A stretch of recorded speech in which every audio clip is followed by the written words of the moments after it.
Hello, everyone, and welcome back to the Feel It to Heal It podcast. Today, I am going live on Instagram for Morning Tea Live with my client, Jared Winslow. We are going to be talking all about loneliness. So I'm going to hop on live right now and have him join. I'm so excited for this conversation. Hey, Kim, welcome.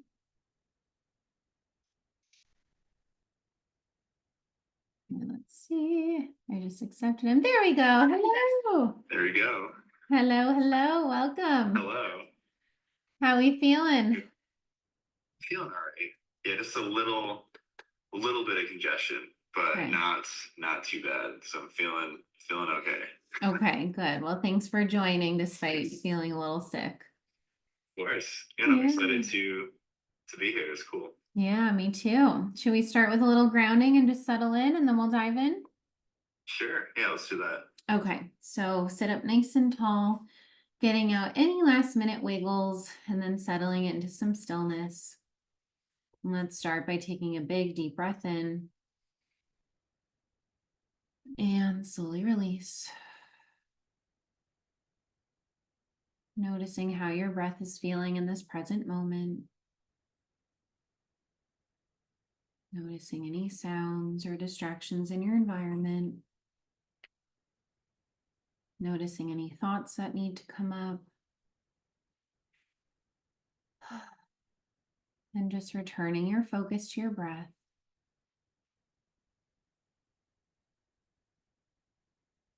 And then bringing your awareness into your bodies, noticing any body sensations, any areas of tension or tightness. Doing a quick body scan, relaxing your brow line, your jaw, your shoulders, your heart, your chest, your abdomen, the base of your spine. Noticing any tension in your legs or toes or fingers or arms. And sending an intentional breath into any part of the body that needs it most.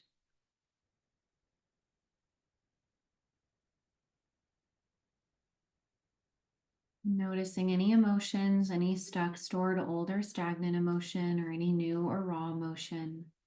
Just allowing space for any and all feelings to come to the surface.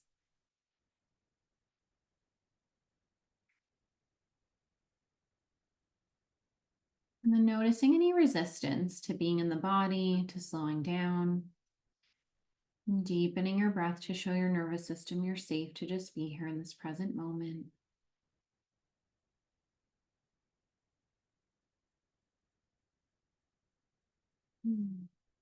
Noticing what it feels like to be in some stillness.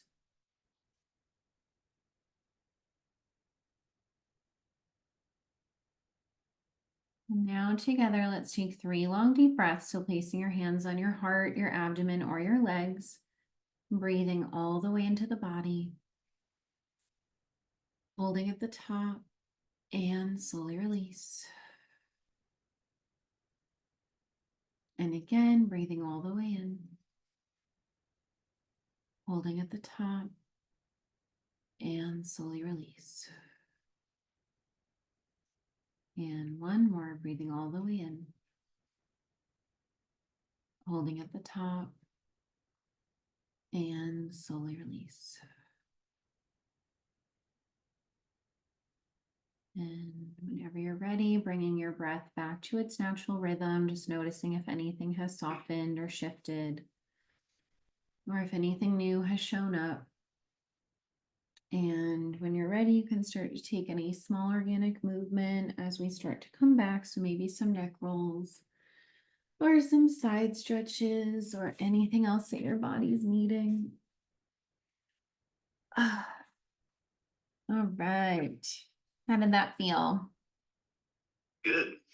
Good. Yeah, it's always good to do that before starting these to kind of get the nervousness out a little bit. Yeah, definitely. This is your second live, right?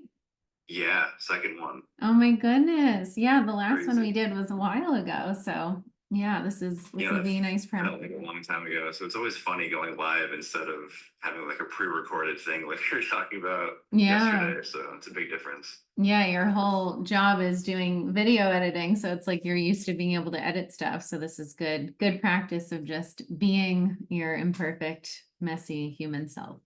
Exactly. Yeah. So one question that came up while I was grounding to start us off with is if someone's listening to this, how would you define loneliness before starting this work and now? Like, how has your concept Mm, of loneliness changed? that's a really good question. I feel like for a long time, loneliness has been something that I avoided Mhm. at all costs. I was somebody that filled my schedule to the brim, like every night, making sure I had something to do just so that I wouldn't have to be alone. Because the idea of being alone was terrifying.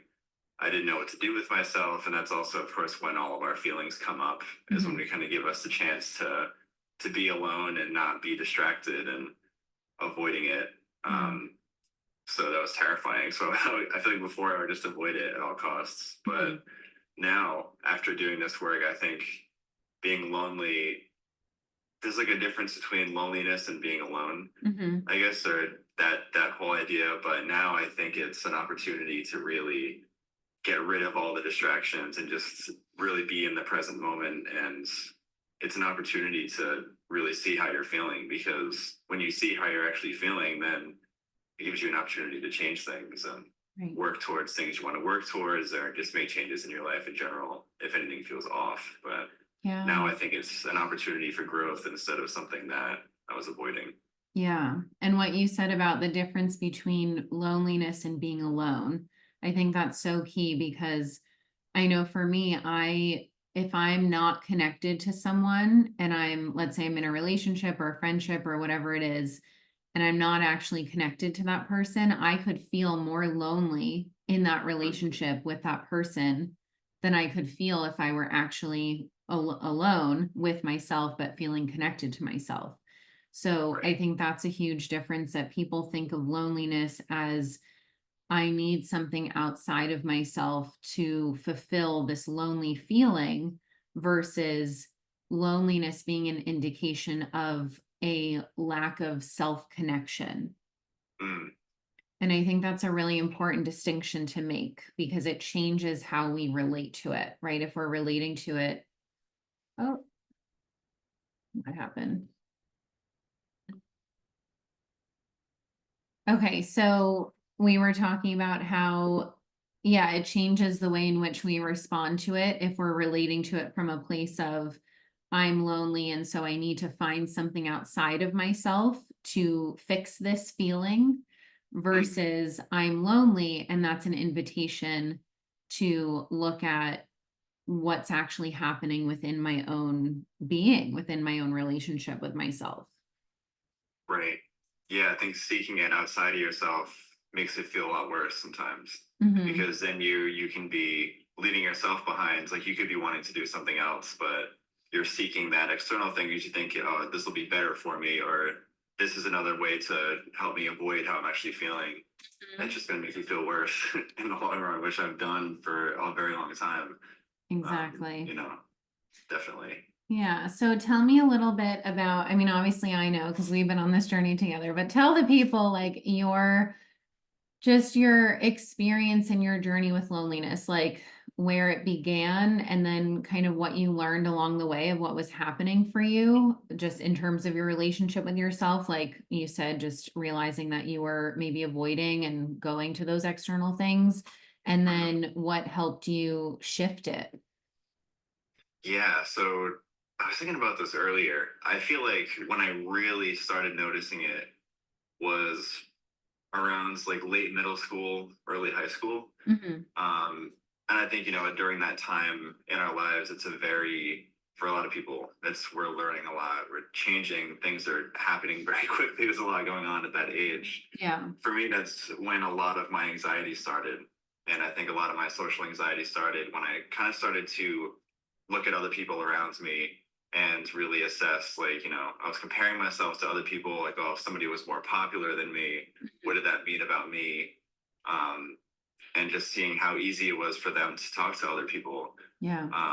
I think I was always more quiet, the kind of person that was like in the back of the class.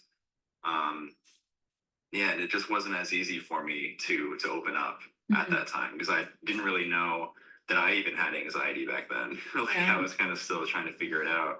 That's when I started going to therapy too, like around that age. But yeah, I think a lot of isolation came from that Mhm. because I noticed, if I was alone, I would be thinking about who I wanted to be and like the person I knew I could be. But Mhm. as soon as I was around other people or I would get out in public and my brain would just turn off and I'd just be so anxious. And as soon as I would leave being around people again, I would kind of reconnect and think, oh, like that. It was just a very isolating experience. Yeah. Um, so I think that was kind of when it all started for me.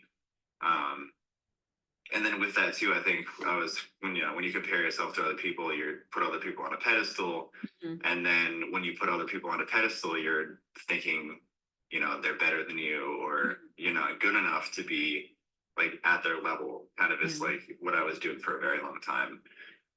So I think that's a very brief kind of rundown of when it all started. That feeling has trickled into other areas of my life for a very long time. Just that not feeling good enough aspect. Mhm.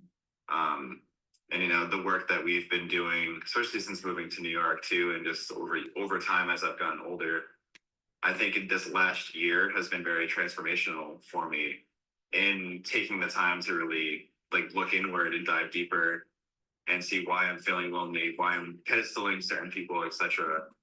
Um, and it really comes down to a lot of just self love, like giving yourself the attention and the care and the listening to yourself and what you actually need. Yeah. Um, because when you feel better about yourself and you feel happier, like within yourself, who you are, accepting who you are, that's a big Mhm. one too. We talk about, but you don't feel like you need, you know, suddenly the validation or what you're seeking from other people doesn't matter as much because it's something you're already giving yourself. So that's kind of the journey I'm on now is this whole self-love and self-acceptance journey. Yeah. And the loneliness, like as you start to feel better about yourself, of course it's still here. Like I just had a couple days last week where I was feeling down and not really sure what was going on. So it always fluctuates, but the self-love is a big factor in it. Definitely. Yeah. And just your ability to be with those waves, right? Because Mm-hmm. before it would really take you out more of like, oh, this is happening. And you would get really stuck in your head of trying to figure out why and like, what's wrong. And it would really like just dysregulate our nervous system in a way Mm-hmm. versus now you're able to be like, oh, I had, a really solid few weeks.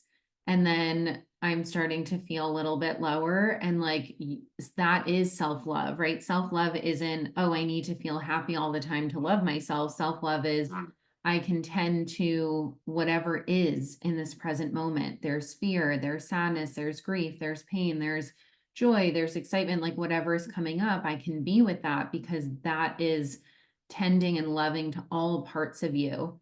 And what you said around the acceptance piece, right? If you're only accepting yourself or loving yourself when you're feeling a conditional way, right? A joy or whatever it is, that's not actually self love, that's conditional love. And so Right. unconditional self love is, oh, I can love myself even when I'm feeling down. I can get curious around what is happening in my experience and tend to that and turn inward rather than needing this thing outside of myself to feel complete. Mm-hmm. So I'd love to Yeah. hear, like, just in terms of, so we covered kind of the beginning part of your journey, and then we had our in-person session a few weeks ago, and then it was maybe like a few days after that when you messaged me and you were like, there's been a shift. Like you felt it like land in your body and you were like, what just happened? So can you tell us a little bit about that shift of just going from this seeking feeling to, oh, I felt something shift internally? I mean, yeah, I'm so sorry. As you were saying that, the audio just like cut out for some reason. Oh, So I caught no. the very last part where you said, "Yeah, I felt it land and things changed." Okay. I missed the part before that. Yeah, I was just saying like, so we I'm covered actually the, gonna close my window really quick too. If okay. there's like garbage truck, then it might be like affecting the Okay. thing. Like, hold on. The New York City noise. Classic concrete truck is pouring concrete outside. So Oh, there we I don't know go. if that's affecting the mic or not, but Yeah. Can you hear me okay now? I can, yeah. Okay, so I was saying we covered kind of the beginning part of where this loneliness started for you, how you noticed it show up in different parts of your life.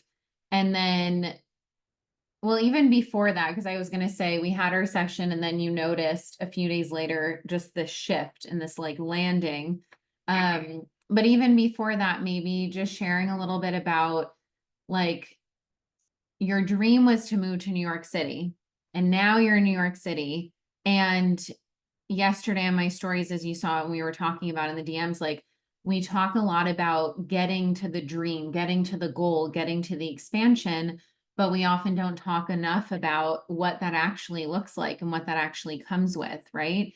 So maybe sharing a little bit about once you actually got to New York, kind of this perception of what it would be like in terms of loneliness or social, socializing, connection, community, all of that versus the very real life journey of what it's like. And then how we shifted that for you and just kind of how you started feeling that shift in your body. Yeah. And I know So that's a lot. So wherever moving you here want to is start. it's definitely been a journey, for sure. And it's funny, like when I did have a dream of what I imagined it to be like when I first got here. And this all kind of goes into the whole self-acceptance piece that you were just talking about, I think too. But when I first got here, I think I expected to just hit the ground running Mhm. immediately. And I was just like immediately gonna step into the dream life that I imagined. And I was really thinking about who I was going to be in the future and who I wanted to be in the future versus really accepting who I was in the present moment.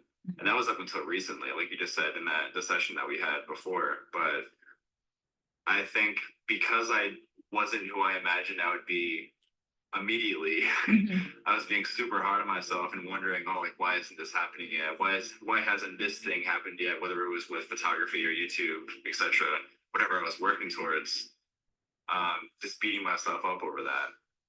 But a big thing that we talked about uh, recently was acceptance before change. Mhm. And that has been huge, especially in the last few months for me. Unless even like, I don't know, a month and a half or 2 months even. It's been relatively recent. But um, yeah, a big part of me moving here was of course to learn these lessons and to force myself to kind of be in the moment with these feelings that I've had. Not only was it to take a chance on myself to fully commit to who I wanted to be, like with photography and YouTube and feeling more confident and comfortable with myself and more independent, but I knew that I was going to be alone a lot more here at the start. Mhm. Which would force me to kind of figure myself out because I did feel a little lost in my life, like before moving here. And I knew that coming here would be the place that I wanted to be to become, who I wanted to be and work on myself. Um, but it was definitely very lonely the first 6 months or so. And then, then I met my roommate in the first month of being here, which was nice. And when we were together, it was a lot of fun. We'd like going to the meetups on the weekends and stuff. But even then, it was like you're still alone for the rest of like the rest of the week. So that leading up to that point really did allow me to dive into this journey of digging deeper and facing the loneliness directly because like I said, now I know the loneliness is where like the answers lie. um but yeah, no, it was definitely very hard.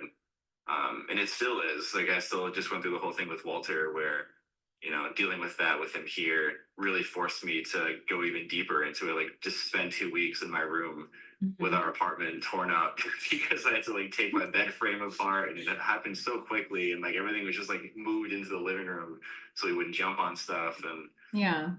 that's a whole other Ooh, thing. And but can that we chapter was just like another level of being alone for like 2 weeks And can we with talk about what, like, when we had our session our group session, and you were dealing with all of that stuff with Walter. Walter is his cat, for those that don't know. He's a legend. He's an yes. icon. We love Walter, Team Walter. But when you were experiencing all of that and you were feeling so alone in it, what did you say that you wanted to do that I challenged you on? Yeah, so at that time, I really just wanted to go home. Like I was literally there was a period where I was like looking at apartments online for a little bit, like to go move because I was considering moving back home because it was just that was one of those periods where it was just so hard being here, just like just for so many reasons. Like I very grateful, like back home for all the help that I've had like with my family, like very close to my mom, and that we've always had cats growing up, but since I was younger, her and my brother were always the ones that would like give them medicine and like do the hard things. And I Mhm. was kind of just like in the background, like being too nervous to do something about it. I guess because I was younger too, but Right. this was a very intense period where I really did have to do the thing that I came here to do, which was be the one to, take on the responsibility and uh, watch, take care of Walter. We gave him the medicine. He had like 2 incisions, so I had to watch those and make sure they didn't like get infected. And it was just very tough. And I remember thinking like, this is so hard. Um, just wanting help. Luckily, like my roommate did watch him when I had to like leave for doctors. I had it's just so much to this story. Ended up going to the hospital because I had the heart palpitations and I didn't know what was going on And what from the did I tell stress. you when you said that you were having heart palpitations? Yeah, like I from heart palpitations from the stress and anxiety. I was So I like, left. it's anxiety. You're terrified. And you were like, Yes. yeah, they're ruling it out. I was like, it's definitely Yeah. that. Yeah, that was like because I went to the urgent care first, and because of like family history, they wanted to make sure that it was just anxiety, and luckily it was. But Yeah. all of that to say, yeah, it was a very tough period where I just wanted to be back home, Hmm. where it would be more comfortable. But I remember after things passed with him and he was feeling better, I was kind of feeling better.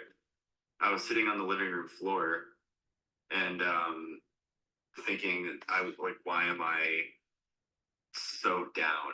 Like what is actually going on? Like why am I thinking so heavily about going home versus staying here? And I made a list of priorities, like why I'm here and etc. And it just clicked with me. I was like, remember the why.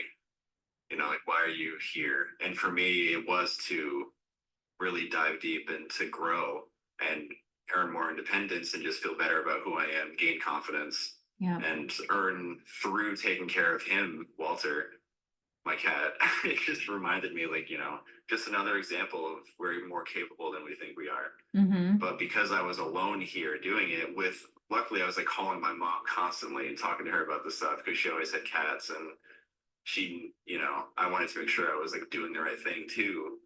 But doing it alone definitely helped and I learned a lot from it. Yeah. But And yeah, what I think going home wouldn't have allowed me to go through this experience. That's the thing. exactly. Yeah. Exactly. And that's what I told you. I was like, you can go home, but it's just going to be a temporary relief and it's not actually going to help you step into your adult power, right? Because this is what this Right. is about of like when we talk about reparenting that younger part of ourselves that feels utterly terrified to do things without our family, to do things alone for the first time. That's with any experience, right? That can feel so scary and we can run home, but then we're going to come back and it's all going to be waiting for us. Right. So it really allowed you to step into your adult self and hold more than you thought you were capable of, and showing yourself that you can trust yourself, that you can build that level of, yeah, just holding more than you thought you could. That's the best way to describe it. And so you decided to relate differently, right? Maybe the old you would have run home and gotten that temporary relief. And that's a thing that people, they stop right before they're about to make the change because it feels so scary to relate differently, right? Your nervous system is wired to go to these attachment figures that you know are safe and are going to help you feel better, but it doesn't actually allow you to connect deeper to yourself. And so you had to go through the deep fear, the deep stress, the heart palpitations to get to the other side. And then tell us a little bit about when you felt all of it shift and you messaged me and you were like, something just shifted. Hmm.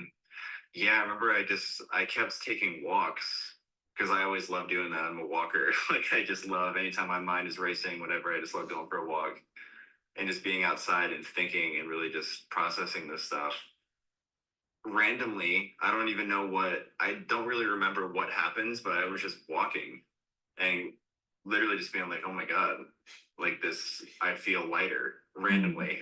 Like it Yeah. just, I think our conversation really landed and um yeah, it just sometimes that just happens where you feel all the feelings that you're going through. Like you say, feel it to heal it.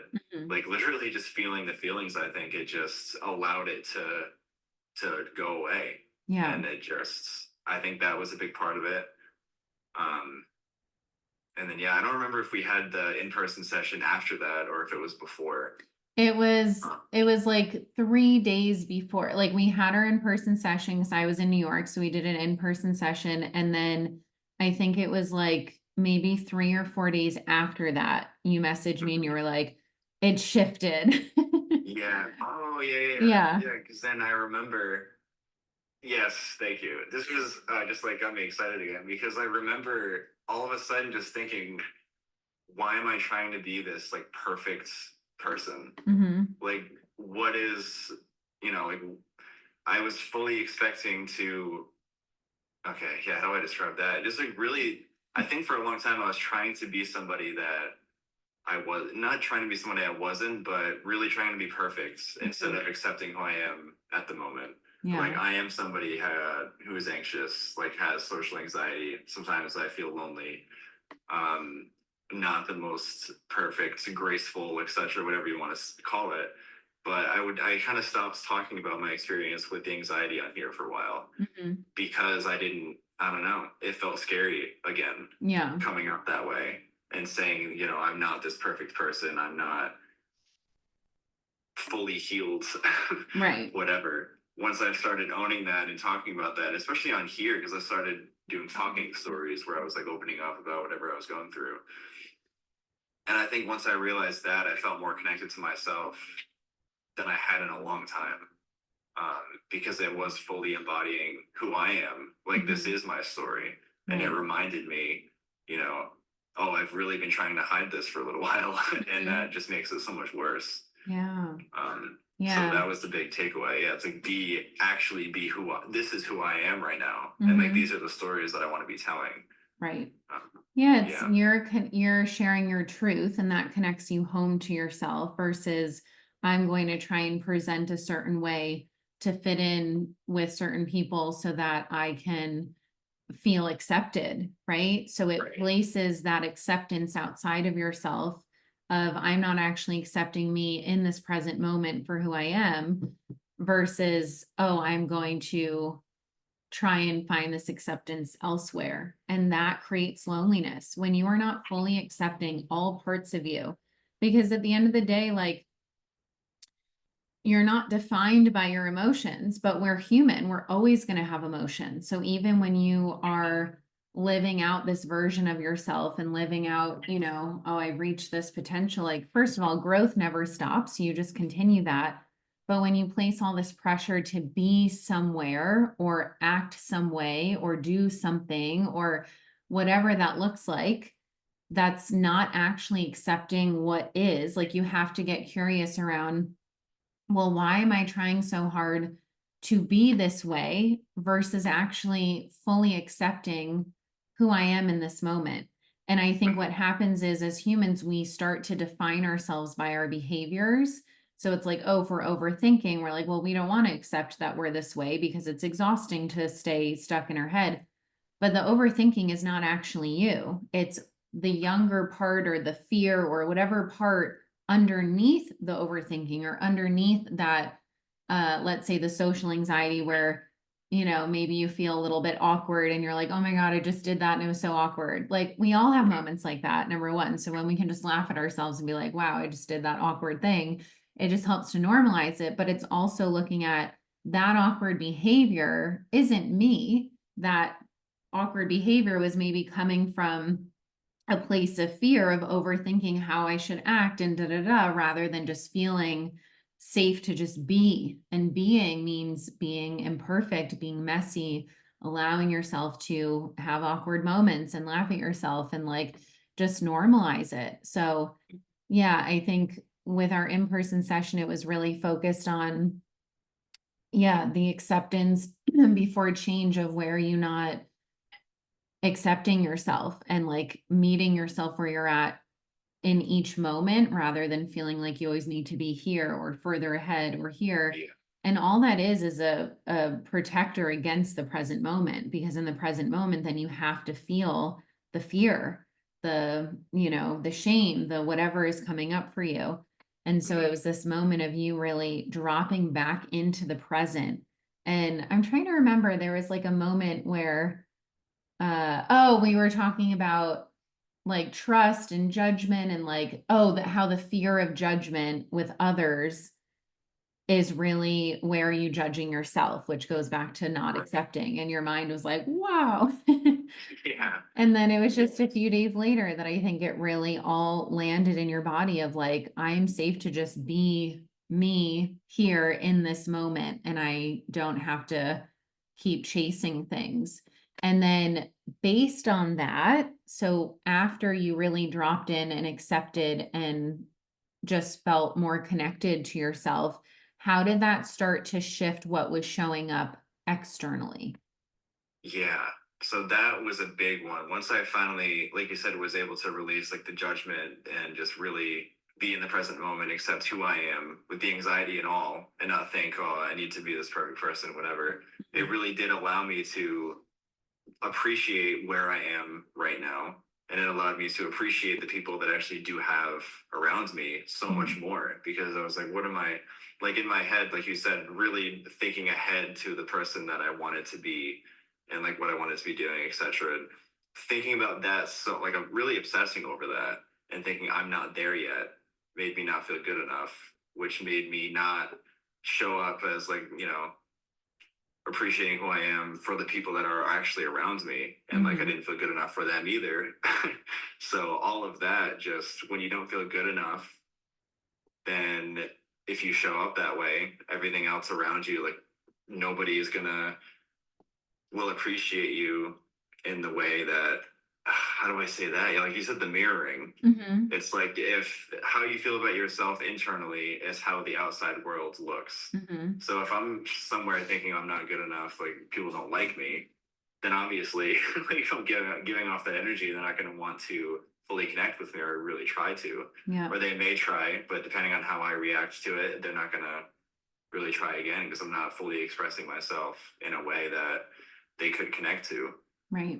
which perpetuates the loneliness even more. So once I've really started accepting that, owning who I am, appreciating who I am, it allowed me to show up as that person. And it felt so much easier. Mm-hmm. And it took so much weight off because all of a sudden I'm not trying to hide that I'm this anxious person and like not trying to be stressed, like whatever. If I go to some kind of networking event, like, yeah, I'm nervous. Mm-hmm. And something tells me that other people are nervous too. Like, Yeah. not everyone's perfect.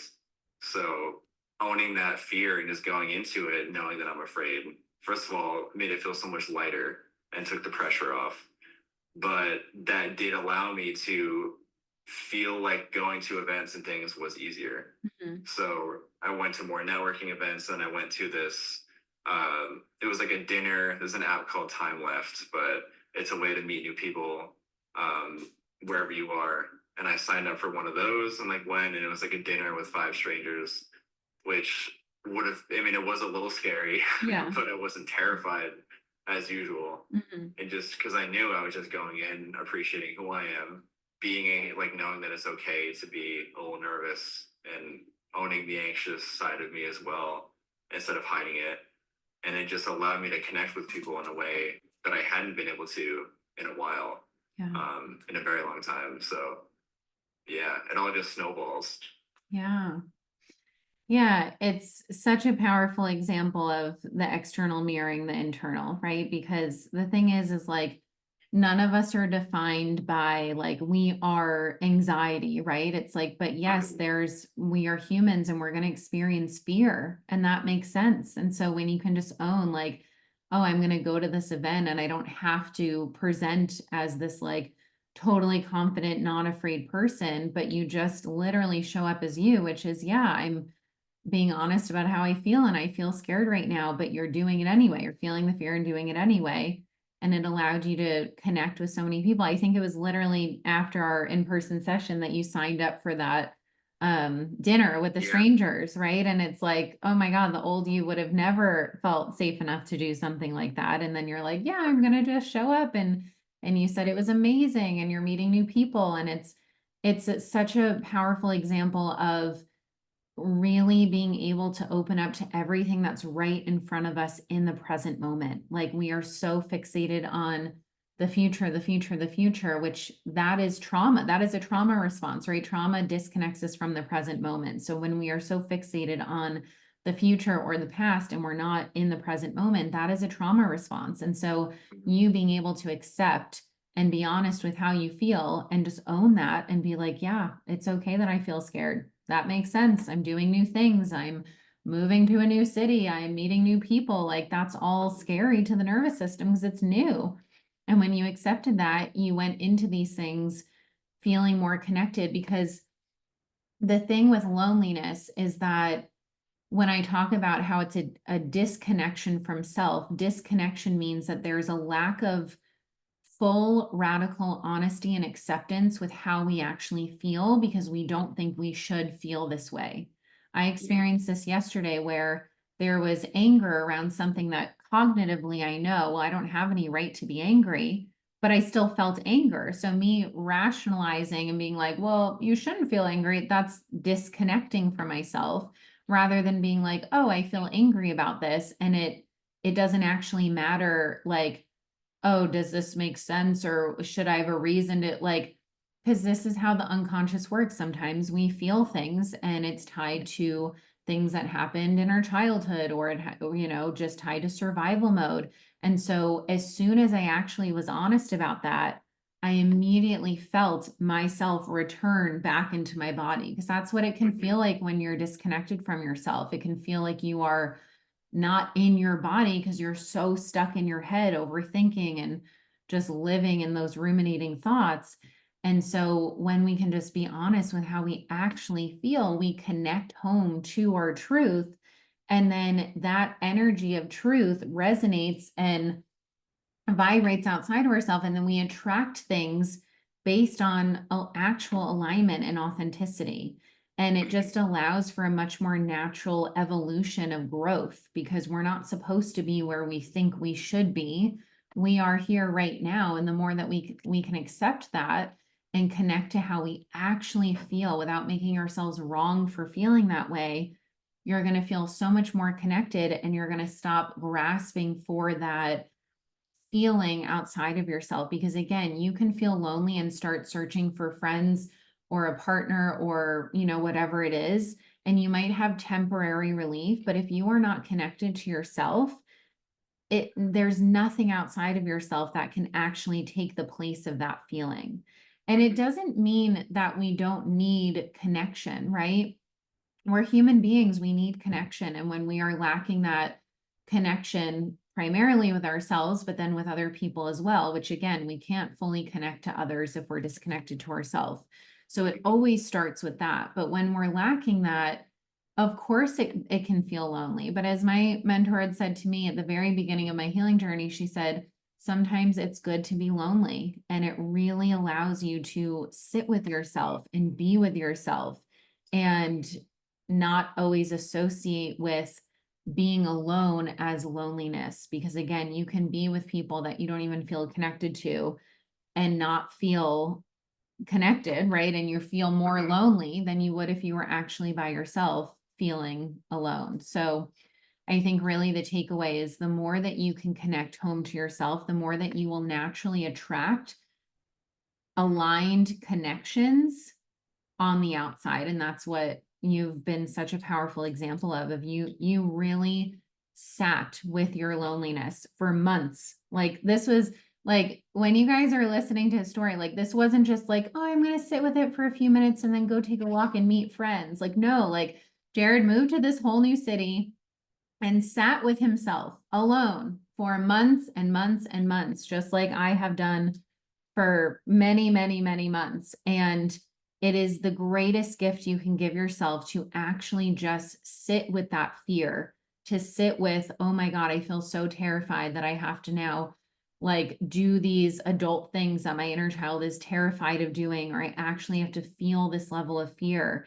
And you're seeing that every time you do that, you always have these like synchronistic moments of like, I just met this person I've always wanted to meet, or I just met this person and they have a connection to this, for like the amount of people that you've now been meeting. And some people, I had a client yesterday that was like, well, New York is the place to go for friends. And it's like, well, it doesn't actually matter where you are if you're disconnected from yourself, because that goes with you everywhere, right? Like when I was moving from New York to California, I'm like, oh my God, I'm going to like make the most aligned connections. I had to first learn how to be with myself to even know what alignment would even look like, right? So you're starting to see just the universe rewarding that courage of like all these people that you're starting to meet and actually feeling in alignment with who you are, like fellow YouTubers that you're meeting and just like all these like people that you've looked up to and they're now just part of your like circles that you go to, like it's just the coolest thing to witness. But it all started with you sitting with yourself and it was really uncomfortable. And I literally told you, you can go home, but it's not going to solve anything. And you chose to stick with the fear and not go home. And it allowed you to land on the other side. And you can use that as an example for anything that, people are trying to make changes around. It's like, you can go to the quick, easy, comfortable fix, but it's not actually going to last. It's not going to result in sustainable change. Right. Definitely. Yeah. So, is there anything else that we haven't covered? Anything that you want to share around loneliness or just anything you want the people of the internets to know? Um, oh man. Yeah, I mean, something I always say is like follow the feeling. That's been like my little mantra is listen to your gut. And I struggled with listening to my gut for a while because trusting myself was something that I had a hard time with. Yeah. But through the work that we've done, it made it easier to do that. But you can't listen to your gut sometimes unless you are alone. Mm-hmm. So I love like just I seek out just space, like to give give myself time and space to really get my mind straight and to reconnect and check in with myself. And I think doing that is just so unbelievably important. Especially, because things get busy. It's easy to have your schedule full, but you need to just do those, make the time for that. It's really, really important. Yeah. And like we were talking about, just the idea of seeking for, the comfort outside of yourself. Like you said, we need connection. And, it's important to have that as well. But if you're doing it in a way where you're afraid or you don't want to be alone and you're seeking it for that reason, like you said, unfortunately when you are alone again, all those same feelings are going to be there. Mm-hmm. And we are the ones that have to like we're the ones that know the answer on how to get out of that. Yeah. And the only way out is through, and it's like by doing the uncomfortable thing, getting outside your comfort zone. And like now it makes sense when you hear everything you want in life is on the other side of fear. Mm-hmm. Because the fear is where you learn the lessons to become the person that you want to become. Yeah. And it's like, if you don't do the things you're afraid of, then you're not going to get to that other side with the experience. And now I know, like, that experience is what makes you become that person. Yeah. So it's all just like it's a loop. It's not just like a cycle. Yeah. And if we skip over the learning part, then we're not going to learn anything. So Right. that's Exactly. the biggest takeaway. And there's going to be loneliness in that fear, but the loneliness isn't the end of the world. Like, it's terrifying and it hurts, but those feelings aren't the end of the world because they're crucial to growth and to essentially loving ourselves, because we just get deeper into the connection with ourselves. So Absolutely. Yeah. that's it. The lessons and the loneliness. Yes. Yeah. Yeah. Yeah. That's perfect. Absolutely. Yeah. Trying to think if there's anything else before we wrap up. Yeah, I think you just summed it up beautifully, and really just for those listening, if you are feeling lonely, knowing that that's okay. And it's just an invitation to connect deeper to yourself of, especially with the inner child work that Jared and I have done, it's a lot of looking at where is the younger part of me not feeling safe and what would they need to feel safe. And oftentimes when we're feeling lonely, we're disconnected from, that scared younger part that just needs tending to, or we're disconnected from our alignment, our purpose, like what we want to be doing, because like Jared said, that fear just gets in the way of that, of like, oh, I really want to be doing this thing, but I'm not doing it because I'm just staying stuck in my head. And so giving yourself that permission to do it afraid, do it messy, like you're going to be okay. You're going to make it through on the other side. And that feeling the fear and doing it anyway is really where the growth is and where you land on the other side of that. So just really using it as an invitation to get to know yourself on a deeper level, to turn inward rather than going outward, and knowing that the more you do that, the more that inward state will attract everything you desire and more, and actually will attract what's in alignment rather than from this place of safety and attachment and grasping. You're actually going to attract way more aligned things that actually feel connected and help you feel connected to your most authentic, powerful self. So please lean into the loneliness. Know that you are safe to be alone. We're not ever actually alone. We're all connected as humans.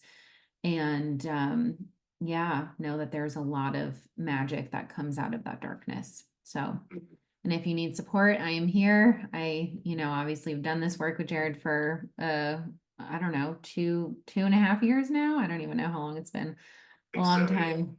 And he is literally, I don't even want to say a different version. You are just more you, like you are just more of your authentic self.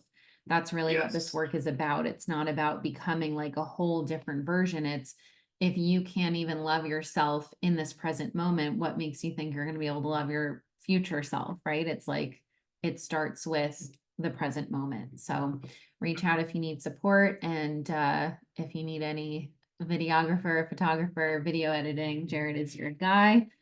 And thank you guys so much for tuning in. We hope this was helpful. And if any thoughts, comments, questions, come up, just reach out and we are here. And Jared, thank you for being such a powerful example of this work and really just having the courage, right? This work takes courage to notice that urge to go back to that familiar thing and relate differently and choose a new way of safety for your body, and you're reaping the benefits of that. So it's really beautiful and powerful to witness. Yeah, thank you for everything too. No, it's been very rewarding, scary, all of it. It's all worth it. Yeah, absolutely. I'm just reading some of these comments. Aw, he says, my man Jared, this man helped me through so much hard times. His sharing of experiences made me realize I'm not alone, and that it's normal to have barriers and that they don't necessarily need to be put down, but learning how to go around them or live with them. This man is a legend. Hope you're doing well. Oh, that's so sweet. Yeah, super proud of your journey. That's so nice. Who would have thought that you would be doing IG lives talking a few years ago? Look at that. I mean, from social anxiety to now going live talking about your journey. I mean, it's really so powerful. So very proud of you always. Scary, but it's fun. Yep, exactly. All right. Well, thank you guys so much for tuning in, and we'll see you on the next live, and have a beautiful rest of the day, and take time to come home to yourselves every day. You will not regret it. Yes. All right. Sending you all so much love. Thank you, Jared. I'll talk to you soon. Thank you. All right. Bye. Bye.